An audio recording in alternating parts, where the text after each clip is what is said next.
silakan. Jangan lupa untuk mengetik nama lengkap kalian, alamat email, dan nama pelatihan. Webinar ini khusus untuk RCK Consulting bagi rekan-rekan yang sudah pernah ikut webinar di sesi sebelumnya. Mohon untuk bisa meninggalkan room chat ini, karena webinar ini hanya satu sesi saja sebagai syarat untuk melengkapi pelatihan kalian. Ya, nampaknya sudah ada 100 peserta, Pak Riki. Silakan Pak Riki untuk dimulai acara ini. Silakan. Oke, silakan aktifkan kamera depan Anda. Semuanya harap mengaktifkan kamera depan, tapi tidak mengaktifkan mic. Sesi ini dalam proses rekaman, kami akan menyerahkan bukti rekaman ini kepada pihak prakerja bahwa peserta yang ikut adalah peserta yang sesuai namanya. Ya. Oke, silakan dinyalakan dulu kamera depan seperti Elsa Melani, Dedi Irawan, Fatir Naga, nih banyak yang belum. Oke, silakan nyalakan kamera depan. Oke. Ya, pastikan belakangnya awas ada jemuran yang sensitif.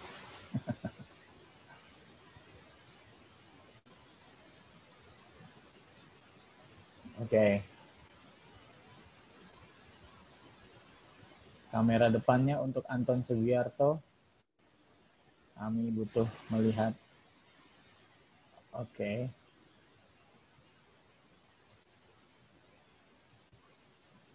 Wah, udah lumayan oke nih pada nyalain kamera depan. Evelina nih cuma hitam saja. Herman, mohon jangan difokuskan ke laptopnya untuk Herman.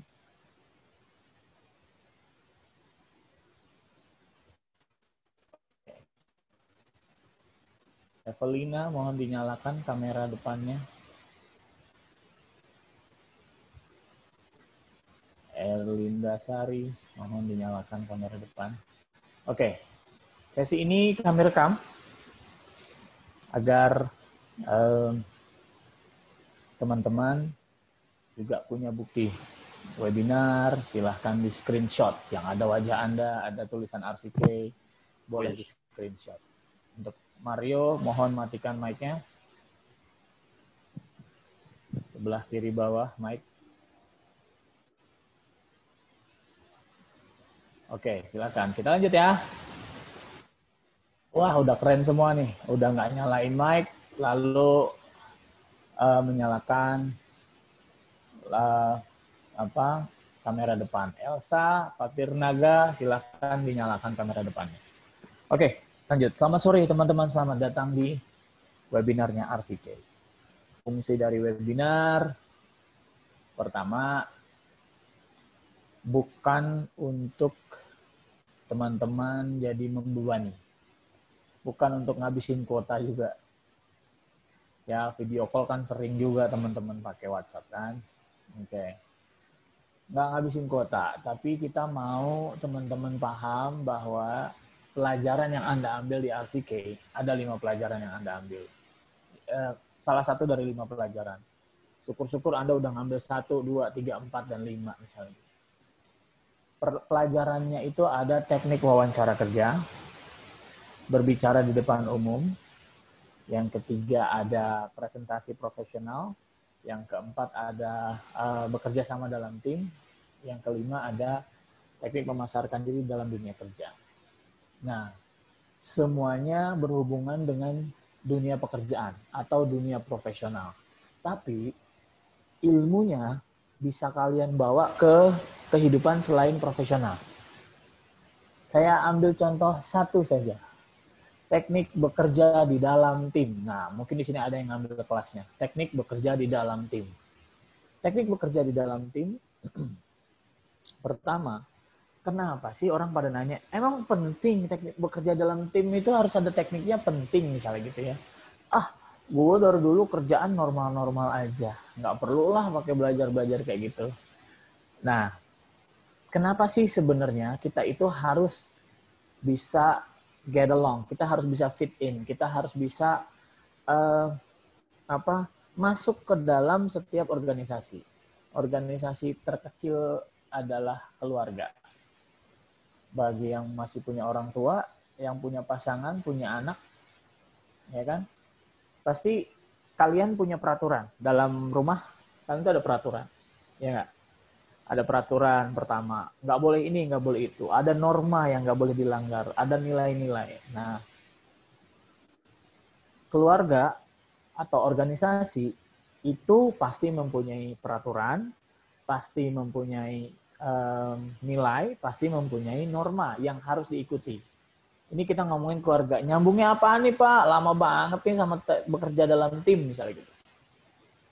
Kalau Anda memasuki sebuah komunitas, sebuah organisasi, Anda pasti akan ikut dengan peraturan organisasi tersebut. Nah, di dalam peraturan, di dalam norma, di dalam nilai itu ada yang biasanya bersinggungan dengan apa yang kita percayai. Saya kasih contoh. Kalau Anda bekerja, lalu teman kerja Anda, misalnya nih, teman kerja Anda ternyata memiliki nilai yang berbeda. Contoh ya, saya ambil salah satu contoh dari kalian. Misalnya nih, si Rahmatiah kerja bareng sama Rifki. Gitu. Si Rahmatiah kerja bareng sama Rifki. Rahmatiah ini orangnya apik. Apa-apa tuh harus segera dikerjain. Sedangkan Rifki, tenang, gue bisa. Pokoknya sebelum jam 4 semua beres. Katanya gitu. Sebelum jam 4 semua beres. Ya kan? Lalu Rahma merasa bahwa, wah nilainya Anda dengan nilainya saya berbeda. Ya kan? Rahma karena merasa bahwa paling benar, dia datang ke bos. Bos, saya nggak bisa deh bos kerja sama Rifki. Orangnya entar-entar mulu. Misalnya gitu ya. Orangnya nanti-nanti mulu. Kalau nanti saya jadinya susah mau koordinasi. Dipanggil lah Rifki, kena omel.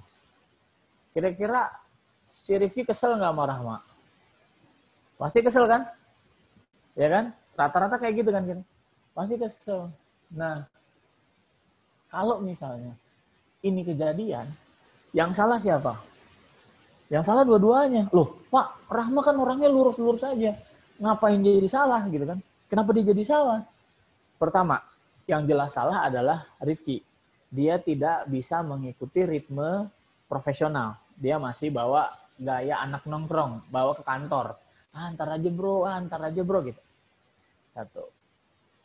Tapi ada satu temennya yang ternyata dia mengikuti faedah profesional, diikutin semua tuh gaya profesionalnya. Kekurangannya Rahma adalah dia tidak bisa menyampaikan apa yang dia inginkan kepada orang lain, gitu. Terus dia tidak bisa merangkum perilaku orang lain kepada atasannya. Kalau saya jadi atasannya Rahma, saya akan menegur Rahma terlebih dahulu. Baru saya panggil Rifki. Gitu. Jadi saya panggil dulu Rahma, saya tegur dulu Rahma. Rahma, terima kasih atas informasi kamu. Tapi kamu ada beberapa hal yang kurang. Coba kamu. Min boleh di-mute?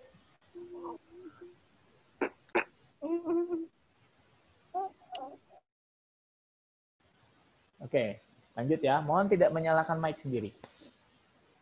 Lanjut. Lalu kalau saya akan ngasih tahu sama Rahma, mungkin alangkah baiknya informasi yang kamu dapat itu, kamu buatkan rangkuman.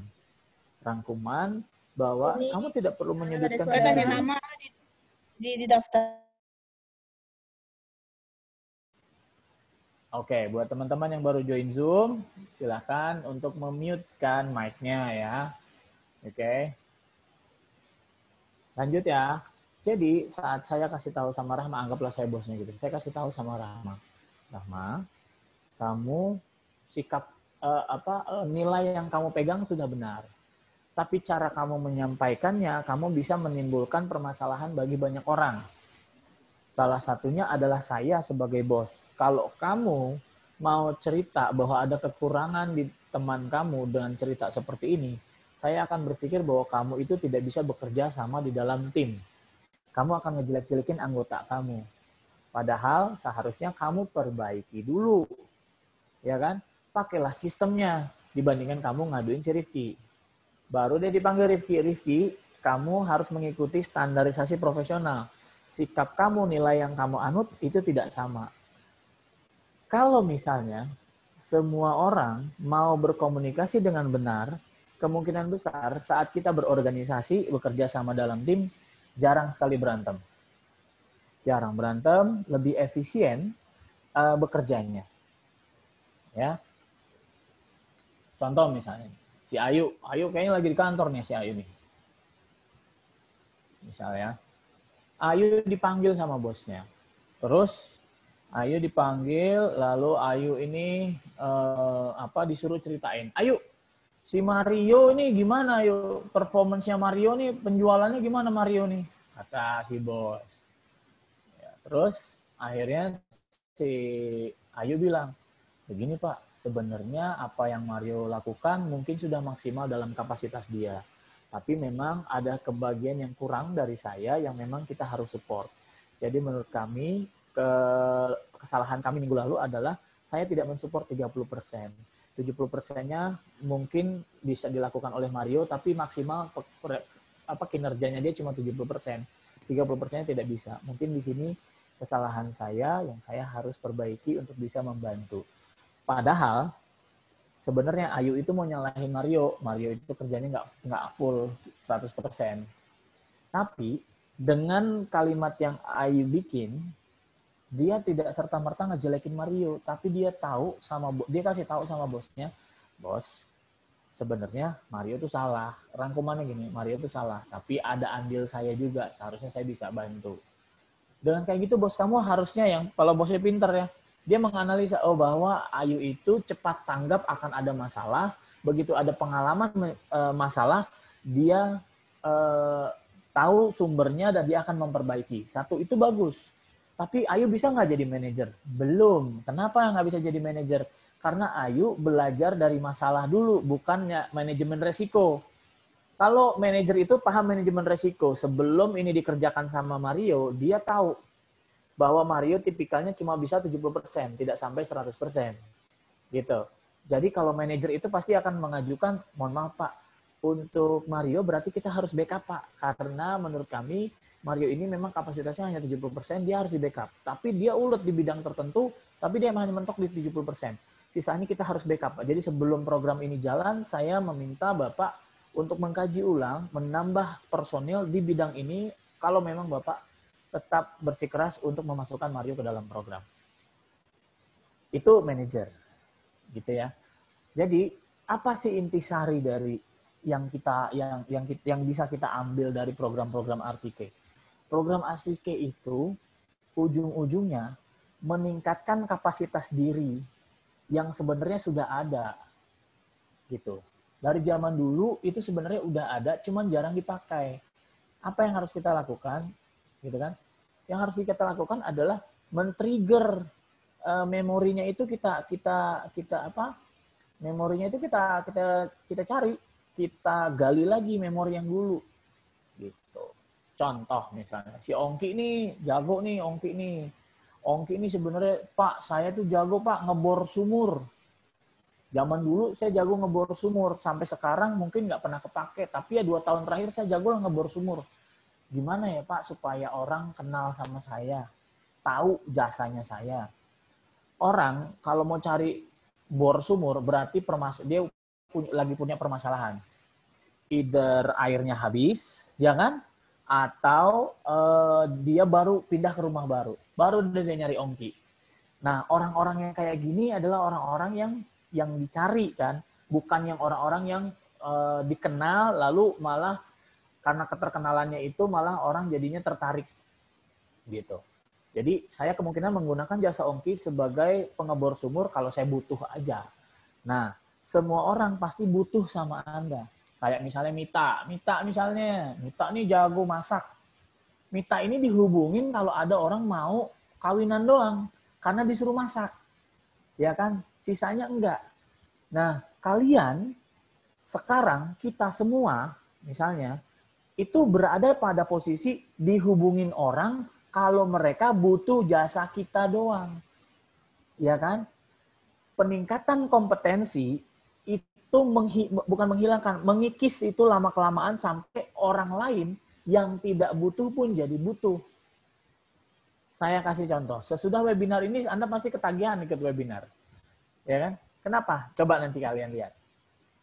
Ya, jadi sebenarnya kalau kalian mau menggeser kebutuhan orang yang tadinya nggak butuh, gue mau butuh kamu hubungin Neng Firly kalau ini aja, kalau misalnya gue butuh aja, misalnya gitu ya.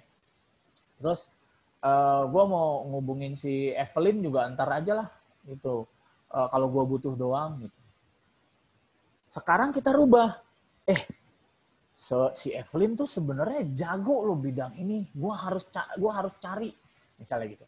Kita tuh kemampuan kita tuh harus ada di atas rata-rata orang. Contoh, anggaplah kita berdoa bareng-bareng ini bahwa pandemi ini usai, akhir tahun beres, awal tahun baru kita udah mulai lagi. Industri semua mulai buka, dari industri hiburan, ya kan, fashion sampai makanan, semua buka, pabrik manufacturing buka. Santi bulan Januari mau ngelamar jadi admin di pabrik, misalnya gitu. Oke, Santi mau ngelamar nih bulan Januari. Silakan. Terus Santi ketemu sama Nini di pabrik bareng nih. Santi ketemu sama Nini, temen gue nih, gitu kan. Ketemu lagi akhirnya sama Hendra. Loh, Hendra di sini juga ngelamar, katanya gitu kan. Terus tiga-tigaannya sebenarnya temenan, tapi saingan kan. Lah gue juga ngelamar admin di sini, gitu kan. Siapa yang keunggulannya bakalan kelihatan sama orang yang interview Anda? Orang yang udah jelas selama pandemi itu mempersiapkan diri. Makanya prakerja ini jangan dipakai buat cari insentif doang, beneran belajar, ya kan? Beneran diperhatikan pelajarannya, coba disambungin ke kehidupan nyata, gitu. Jadi kedepannya kalau misalnya si Dewi nih misalnya, Pak, saya mau bersaing sama Santi, sama Nini, sama Hendra, saya juga mau bersaing. Ternyata secara fisik nih, Hendra lebih tinggi, yang nomor 2 Nini, yang ketiga Dewi, yang terakhir Santi. Wah, itu kalau dari segi fisik, kan kalian nggak melamar jadi peragawan dan peragawati kan? Kalian melamar jadi admin. Yang dilihat adalah kemampuan dan kehebatan kalian bagaimana mengolah data, ya kan? Saat kalian bertemu sama HRD, si Hendra yang menghabiskan banyak waktunya selama pandemi itu nongkrong-nongkrong, akhirnya dia menyesal. Aduh, gue kalau ditanya sama HRD gelagapan nih, ya nggak lolos deh gue nih. Ya kan, Nini yang selama pandeminya terlampau sibuk dagang, aduh, gue lupa memperkaya kasanah diri gitu kan. Ternyata Santi sama Dewi yang banyak waktu selama pandemi dia ngulik terus ningkatin kompetensi. Nah, yang mau saya bilang kompetensi sekarang adalah kompetensi gratis yang nggak perlu beli barangnya lagi setelah selesai webinar, setelah selesai program prakerja nggak perlu beli barang, nggak perlu keluar modal, uang prakerjanya boleh terserah mau dipakai buat modal kerja atau apa terserah. Tapi setelah pelatihan RCK kalian nggak perlu beli apa-apa lagi. Nggak perlu beli alat, ya kan? Yang perlu kalian lakukan adalah pertama, kalian mengakses ya kemampuan komunikasi kalian, ya. Jadi pertama, kalian kan sebenarnya dari kecil itu diajarkan untuk belajar teori, ya kan? Kalian dari kecil diajarkan untuk belajar teori, lalu mencatat, setelah mencatat tes tertulis. Bener nggak di sekolah gitu kan siklusnya? Dengerin guru, ayo anak-anak dicatat. Catat, setelah catat diapalin, besokannya ujian tertulis. Jarang sekali ujiannya ngomong, bener ya? Makanya di Indonesia kita tidak terbiasa untuk mengungkapkan perasaan, mengungkapkan apa yang ada di pikiran, mengungkapkan apa hasil dari pelajaran kita. Padahal nih Herman ini sebenarnya engineer yang hebat. Gitu. Si Rival Anggi ini juga sebenarnya mekanik yang hebat. Tapi yang jadi masalah, begitu dia disuruh menjelaskan segala sesuatu tentang pekerjaannya dia, terbata-bata. Gitu. Fungsinya kami memberikan program communication series yang ada 5 tadi adalah buat teman-teman, satu, agar Anda tahu kalau Anda paham tekniknya, Anda bisa menerapkannya dicicil. Oh, begini caranya, oh begini caranya, oh begini caranya. Gitu.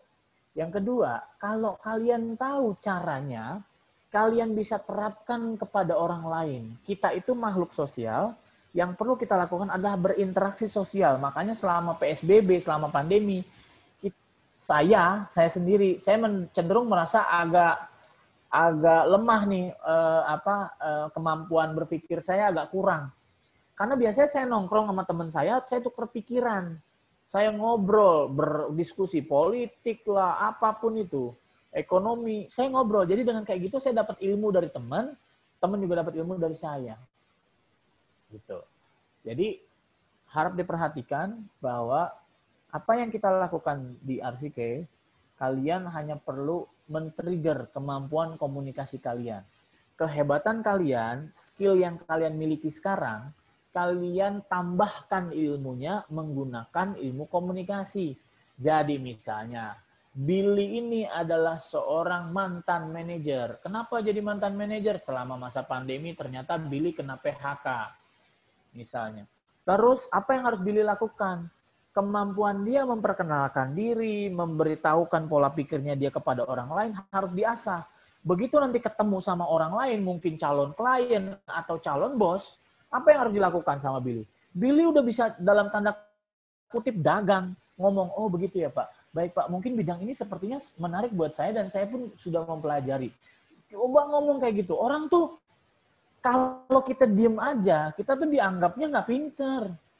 Padahal mungkin kita ilmunya banyak. Tapi kalau kita timpalin apa yang mereka suka, apa yang mereka inginkan, ya nggak usah jauh-jauh lah. Misalnya Sukma nih. Sukma ketemu sama orang yang suka masak, bikin kue kering. Ternyata Sukma juga demen sama kue kering, bikin kue kering. Nyambung. Berteman sampai akhirnya jadi berbisnis gitu. Jadi kalian cuma sudah punya jam PR 16.20 Pak? Iya. Iya, baik. Silakan. Kalian cuma punya PR satu. PR kalian adalah sepulang dari webinar, digunakanlah itu kamera depan HP Anda, jangan cuma buat joget TikTok doang. Tapi gunakan kamera depannya buat dalam tanda kutip menjual diri Anda, menjual potensi diri Anda. Pak, gimana Pak? Ngomong aja susah gitu kan. Belajar, makanya ada ilmunya. Contoh yang kalian pelajari apa? Ada teknik wawancara kerja apa? Bikin simulasinya. Apapun yang kalian ambil, teknik apapun yang kalian ambil di RCK, bikin simulasinya. Cara paling gampang, ini gampang nih, bikin rangkuman dari Zoom kita hari ini. Ya. Kalian taruh kamera depannya, madep ke Anda. Hai teman-teman, hari ini saya habis webinar. Alhamdulillah dapat program gratis dari Prakerja. Ternyata selama webinar tadi, saya diingatkan untuk mengkomunikasikan ide-ide saya. Menurut saya, rangkuman saya tentang Zoom yang tadi itu, bikinnya 1-2 menit, bolehlah. Ya kan? Lihat dulu, tonton dulu. Ditonton dulu sama Anda nih. Wah, udah bagus nih. Belum bagus nih, ulang lagi. Nah, itu kan sarana belajar. Makanya untungnya ada teknologi, kan. Anda bisa tonton Anda sendiri, kan. Kalau dulu, zaman kita sekolah belum ada handphone, malu disuruh maju ke depan aja. Karena nggak ada yang mendokumentasikan, kita juga nggak bisa belajar. Jadi sekarang adalah momen yang paling tepat. So, buat teman-teman, nanti pulang dari webinar, nyalakan kamera depannya, coba belajar. Bikin review. Ya kan, kayak Atta Halilintar, hi guys, gitu. Ya, tapi jangan lebay-lebay. Ya kan, yang biasa-biasa aja, lempeng-lempeng aja. Coba bikin review apapun. 1 menit lah, minimal ada 60 detik kalian menjelaskan sesuatu. Ya kan? Ini adalah sarana belajar yang paling gampang. Cara belajar paling cepat adalah mengajar. Gitu. Oke? Baik, kita lanjut dengan mengingatkan teman-teman buat yang kita lanjut dengan mengingatkan teman-teman. Ini adalah sesi kita akan menutup webinar. Harap perhatikan yang belum 100%, tolong dibaca panduannya tuh ada di Tanyamu, ada di Telegram. Harap diikuti ya panduannya, itu semuanya ada di situ. Oke. Terima kasih buat teman-teman yang sudah mengikuti webinar. Semoga penjelasan singkat, mungkin saya pakai bahasanya juga bahasa yang mudah, semoga mudah dimengerti ya, pakai bahasa gaul. Jadi buat teman-teman ini biar bisa menjadi pemicu untuk belajar. Pakai kamera depannya, coba belajar selfie kamera video rekam ya. Terima kasih. Sampai jumpa di kesempatan yang lain. Silahkan cek program RCK yang lain. Jangan lupa tetap jaga protokol kesehatan. Semoga teman-teman sehat selalu. Oke, salam progres. Tinggalkan amin.